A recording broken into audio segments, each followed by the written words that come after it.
This episode is brought to you by Vital Farms. Isn't it bullshit to have to question where your food comes from? At Vital Farms, you can trace your pasture-raised eggs all the way back to the source, the pasture. On the side of each pasture-raised carton of eggs, you'll find the name of the farm where your eggs were laid. And when you look the farm up on their website, you'll get a peek at all the sunshine, fresh air, and open space the hens enjoy. Learn more and find out where to buy them at vitalfarms.com. Vital Farms, keeping it bullshit-free. It's time to say goodbye to hold music and say hello to fast customer support with Service Cloud. With trusted AI and data working together, you can skip long wait times and deliver efficient, personalized service right away, all while keeping support costs low and more customers happy. Reimagine your customer support with the #1 AI CRM for service. Learn what's possible at salesforce.com/products/service. This episode is brought to you by Klaviyo, the platform that powers smarter digital relationships. With Klaviyo, you can activate all your customer data in real time, connect seamlessly with your customers across all channels, guide your marketing strategy with AI-powered insights, recommendations, and automated assistance. Deliver experiences that feel individually designed at scale and grow your business faster. Power smarter digital relationships with Klaviyo. Learn more at klaviyo.com/Spotify. That's KLAVIYO.com/Spotify. Reboot your credit card with Apple Card, the credit card created by Apple. It gives you unlimited daily cash back that you can now choose to grow in a high-yield savings account that's built right into the Wallet app. Apply for Apple Card now in the Wallet app on iPhone and start growing your daily cash with savings today. Apple Card subject to credit approval. Savings is available to Apple Card owners subject to eligibility requirements. Savings accounts provided by Goldman Sachs Bank USA. Member FDIC. Terms apply. I'm Jason Palmer, one of the hosts of The Intelligence, The Economist's daily current affairs podcast. The Economist's award-winning shows make sense of what matters, from our special series on China's president to our weekly podcasts on business, technology, and American politics. Our journalists provide fair, in-depth reporting on the events shaping the world. Search for Economist Podcasts Plus and sign up to our free 1-month trial.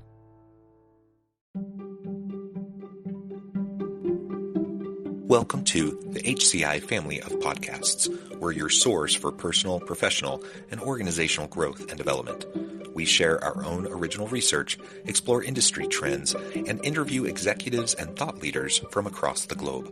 Join us for practitioner-oriented content around all things leadership, HR, talent management, organizational development, and change management. Maximize your personal and organizational potential with the HCI family of podcasts.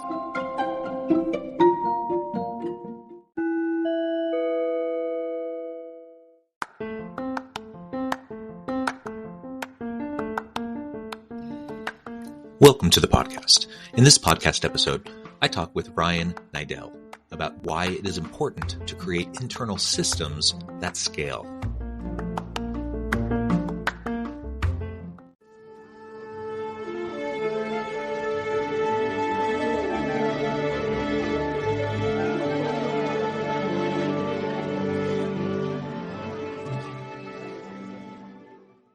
Ryan Niddel, welcome to the conversation today. Thanks for having me, John. Looking forward to it. Yeah, it's a pleasure to be with you. You're joining us from Columbus, Ohio. I'm south of Salt Lake City in Utah. And today we're going to be talking about why it's important to create internal systems that scale. And we're going to talk about this from a variety of perspectives. And of course, I tend to focus in on the people operations side. And I think important systems and sustainable systems are really, really important in the people ops world, but it's also important in other aspects of business. So we're going to unpack that, explore that together today.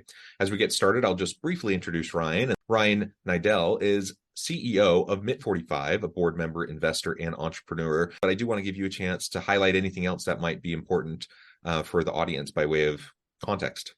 Yeah, thanks, John. I think the big thing is I'm just a normal guy from the Midwest, right? I've had a handful of exits under my belt, a handful of catastrophic failures under my belt as well. So the things that I share are real life experiences that hopefully can save you from some of the perils of frustration that I've went through. And I don't profess to have it all figured out. I just know what I've messed up and know what I've learned along the way. Yeah, well, very good. And I mean, that's the name of the game is we all have successes, we all have setbacks. And I don't like to call them failures because if you learn from them, they're not actually failures, but they're learning opportunities. So I appreciate that framing and that introduction. And I should also say, you actually do a lot of your business out here in the Salt Lake area. And I was actually born in Ohio and lived there for the first part of my life. Anyway, so small world, we have some of those connection points. All right, as we get started, why don't you frame up for us what you do there at MIT 45, and then we can get into more around these internal systems. Absolutely. So at MIT 45, I came on to the company as a strategic consultant in late 2018, early 2019. The company was founded by two close friends, and I didn't know anything about Kratom, which is what MIT 45 manufactures, sells, distributes. And quite frankly, don't know that I really cared. I call it the art and science of business more so than the actual business itself in most environments. And the company was, coming on the backside of maybe a $2 million revenue year, been around for 10 years prior to that point, and was good, right? Profitable. Nothing, the ceiling wasn't on fire, as they say. And yeah. I call my two partners now, as I'm now CEO and partners in the company, I call them accidental entrepreneurs. And not by the nature of being unintelligent or undriven, but right, they found a good idea. They found a product they believed in. They did, to me, what all brilliant founders do. They rally people around this mission, vision, value. They bring their family, their closest friends. And right, everybody's just throwing spaghetti at the wall and seeing what sticks. And it's great, right? Those things are incredibly impactful. And it's a great way to get business off the ground, especially self-funded, as they both did.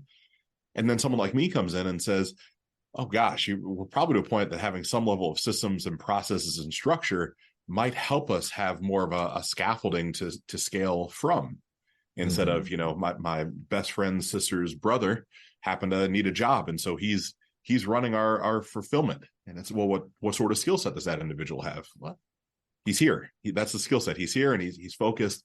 And I say it with so much respect because I've seen it over and over and over again. And I have been guilty of doing the same. So it's by no means casting dispersions on my two very close friends.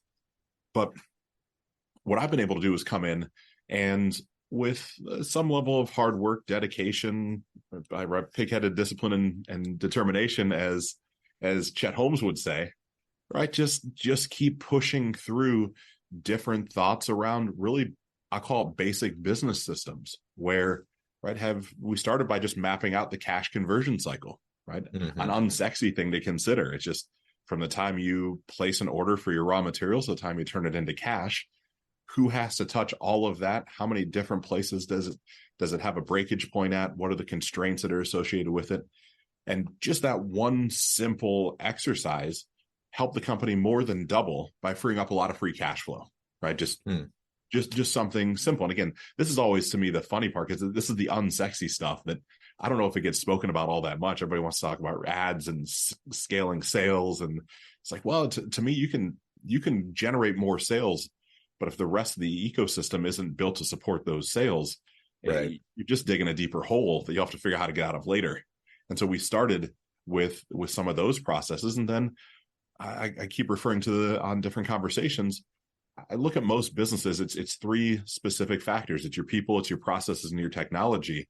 And any one of those might be the linchpin for the next season, right? So we started with processes, and those processes then said, gosh, it made some of our current staff at that point uncomfortable, right? It was, this is a whole new way of doing business. I don't like this. I'm going to opt off of the team at this point, which led us to finding, new talent to come in that had their own ideas of processes and their own technology.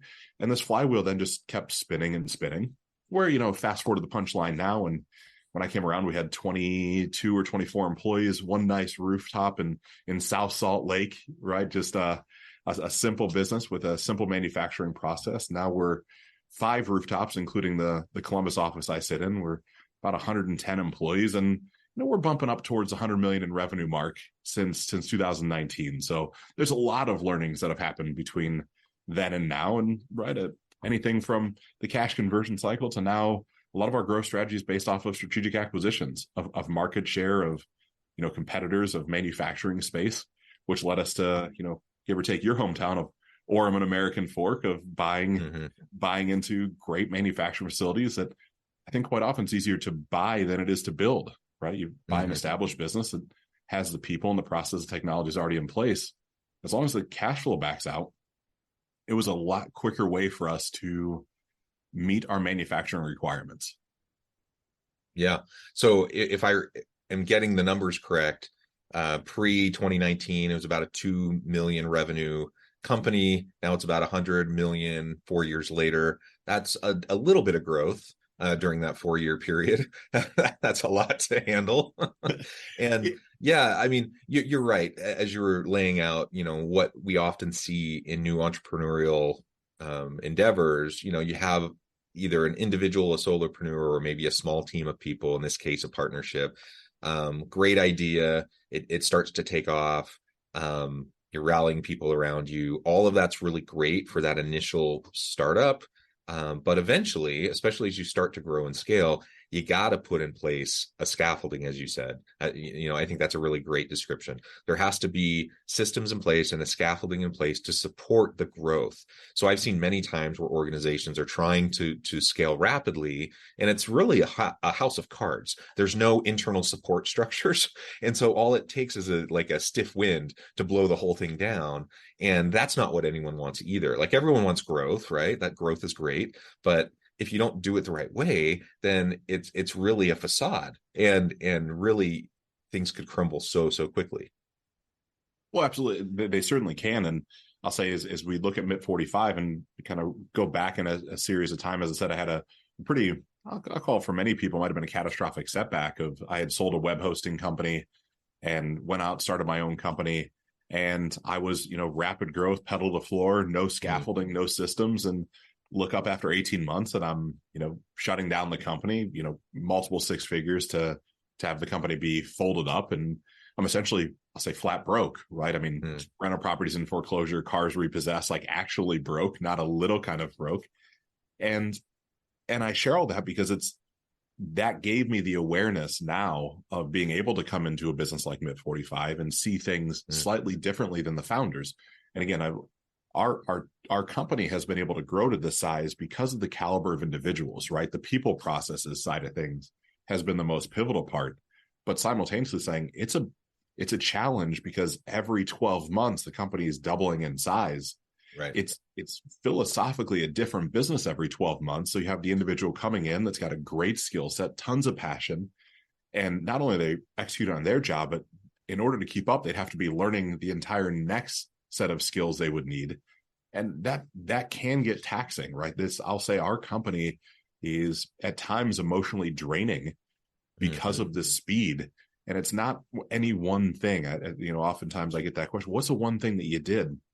There isn't one thing. It was different processes, then a different set of people, then tech, then cleaning up the marketplace, then analyzing pricing, then COVID hits, and we're actually inversely related to the economy, kind of how our product fits. So when COVID came, we happen to have great supply chain dialed in. We had a lot of inventory on shelf, so we saw no interruption, where a lot of our competitors saw tons of interruption in being able to provide their products.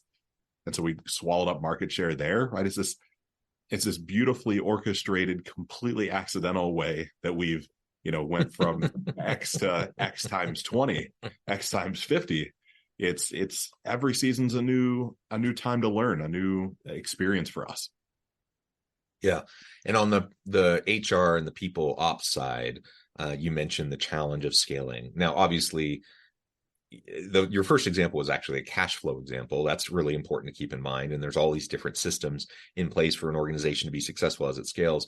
But, as you're scaling and you're growing from a few people to now you have over 100 employees in a relatively short period of time, you're going from 0 to 60, right? Over the course of a few years.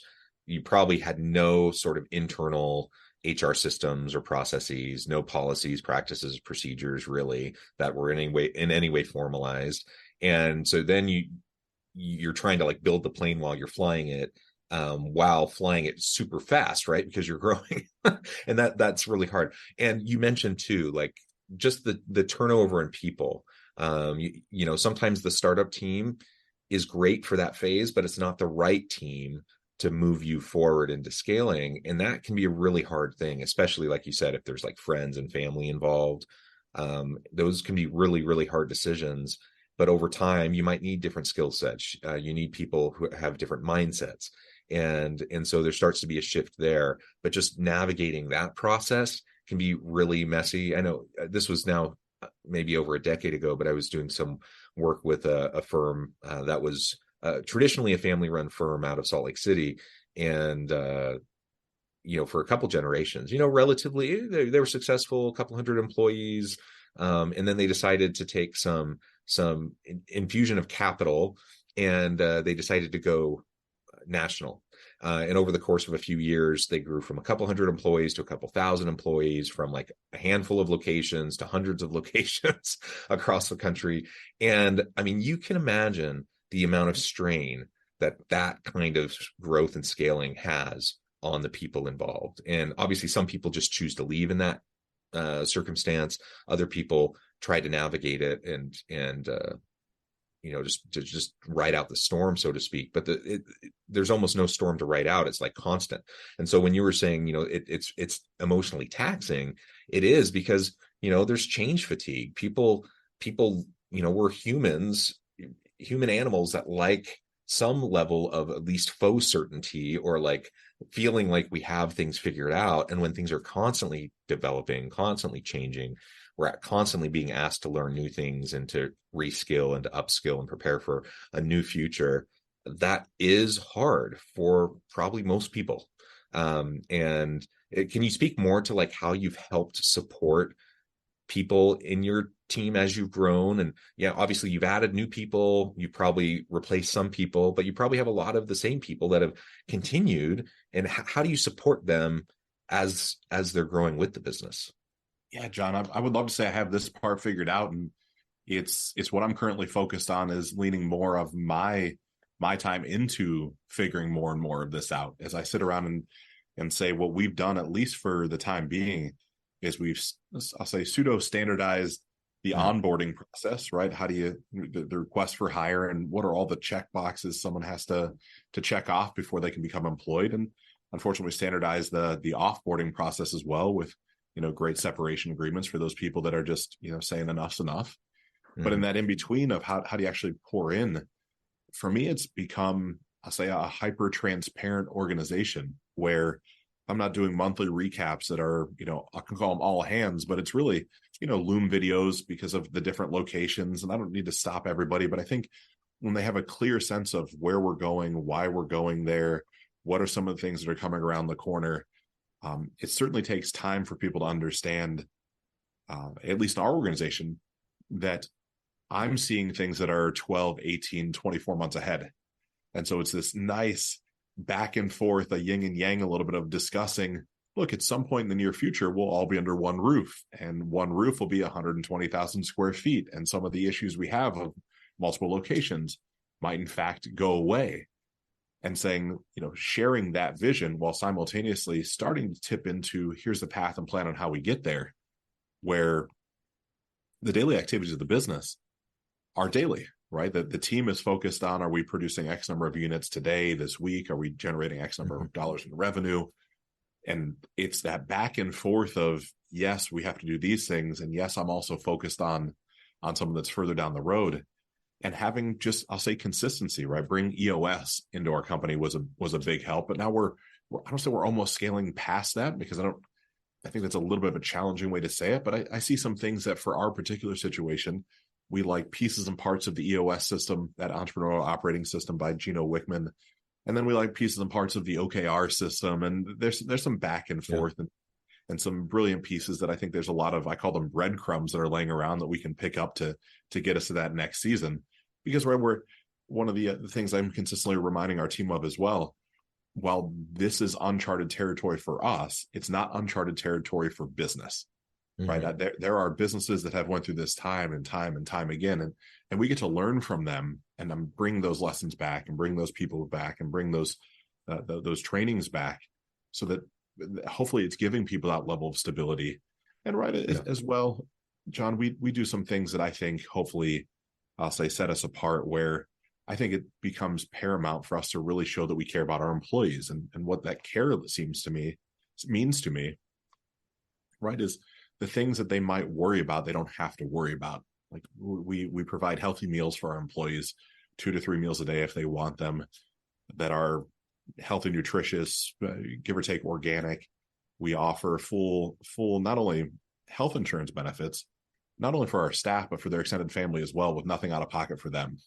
Right? So deductibles are paid for. We have gym reimbursements. Like, we go really far into the fact of saying, look, I'm acknowledging that this is challenging. I'm not blind to the fact that this is exhausting, but here's a bunch of resources, whether it's psychiatrists, psychologists, external members that you can tap into that we know nothing about, right? I certainly don't have any idea what's shared on those calls, but they're all there to support people saying, like, I'm really frustrated. Like, this is tiresome. It's as soon as I figure my job out, my job is changing, and I don't like that.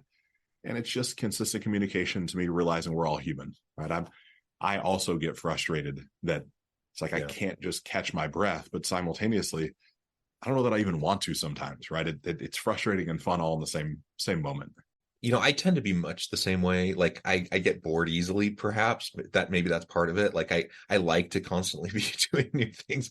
And so, part of it, I think, is maybe a personality or a dispositional difference between people, but I do think it can be learned also. I think change agility is something that can be built in and infused into a culture of a company.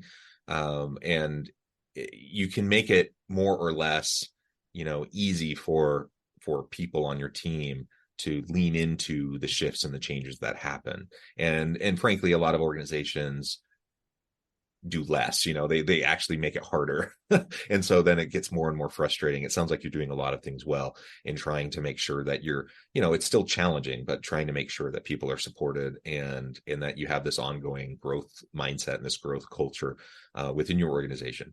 Now, one thing I wanted to ask, and this could be very different considering you're more of a manufacturing business versus, we have a really hot tech scene here in Utah. So Silicon Slopes, lots of great tech companies, but just like some of the behemoth tech companies that have been doing massive layoffs, we've had the same thing in Utah. And in fact, just last week, Qualtrics, which is headquartered down here, they also just announced big layoffs. And there's been multiple rounds, for some of the biggest tech firms in the Salt Lake area. Of course, that's challenging, and part of that had to do with, frankly, I think, over hiring during the good times, and now things are leaning out, and they're realizing, we really don't need all of the people on the team. We don't need this many people, and we need to scale back. I'm wondering if you felt anything like that, or if you've just been in constant growth scaling mode to the point where that hasn't really been an issue. So we've went through some ebbs and flows, John, of different seasons of considering how we want the company to look and feel. And our biggest thing has been what AI can do to our landscape and automation for so many aspects of our business, and making the conscious decision to, instead of furlough or remove individuals, we've used AI to bolster up productivity and scalability. And so we run a pretty tight ship, I'd like to say, right? It's one of those things that, to me, a good business has pretty significant or specific financial ratios to pay attention to. And right, one of the underlying metrics we track is revenue per employee, which starts to really show that underlying current of, oh gosh, our revenue per employee, as funny as it sounds, is getting too high. That's probably indicative that we should start considering some more staff, because it's a lot for everybody to handle. Or if revenue per employee is getting too low, instead of, again, furloughing or putting people, on the sideline, it's a little indicator that we need to pick up sales somehow, and we need to really consider what we're doing on that side. So there was one small season right before COVID where we had actually, as funny as this might sound, we become too good, not anymore, right? It was just that moment. We had manufactured too much product, and we had months and months and months of product on shelf. And I'm sitting there looking around saying, I don't need, the 27 people in manufacturing at that point. I would probably only need 12 or 15. And after seeing that, John, it was one of those things I just didn't ever want to have to do again. I didn't want to have to let people go for something that, again, should have a little bit of a linear progression to it. It should be rather predictable in our world. Again, not like the Adobes and the things that are out by you in Silicon Slopes. I mean, that's such a different landscape, but nonetheless, I'd like a people first organization. And I think that's one of those things that so many CEOs say they're people first until the rubber hits the road. And it's like, well, I'm going to let go of all these people because I want to make more money. And we're in a fortunate position to not have that be something we're going to consider anytime soon. Yeah, well, that's great. Ryan, this has just been a really fun conversation. I know at the time I need to let you go here in a few minutes, but before we wrap things up for today, I wanted to give you a chance to share with the audience how they can connect with you, find out more about your work, your team, and then give us the final word on the topic for today. Yeah, absolutely, John. So easiest way to get a hold of me is just ryanniddel.com, RYANNIDDEL.com. Same thing with every social media handle. Right? I tend to just share things that I'm up to. I don't know that I'm too inspirational or too motivational. It's more of, here's what I'm up to. Here's the lessons I'm learning. Here's maybe how you might want to apply it yourself. Same thing on that website. And as far as last words on our topic today, I think that every season of growth that I've went through in any business I've been a part of has actually required me to slow down for a minute and slide my chair back from the desk and consider the bigger picture. And in considering that bigger picture, it always reverts back to what's the constraints on the people, on the processes and the technology, and being able to decide where we want the company to go from that lens, create some pretty specific actionable items that are not always enjoyable, right? Some of these conversations are not enjoyable to jump into, but when you slide out of that chair for just a second and take that deep breath, rapid growth doesn't have to be completely exhausting. It can be fun at the same time. Yeah, well said. Ryan, thank you so much. It's been a pleasure. I encourage the audience to reach out, get connected, find out more about what Ryan and his team are up to. And as always, I hope everyone can stay healthy and safe, that you can find meaning and purpose at work each and every day. And I hope you all have a great week.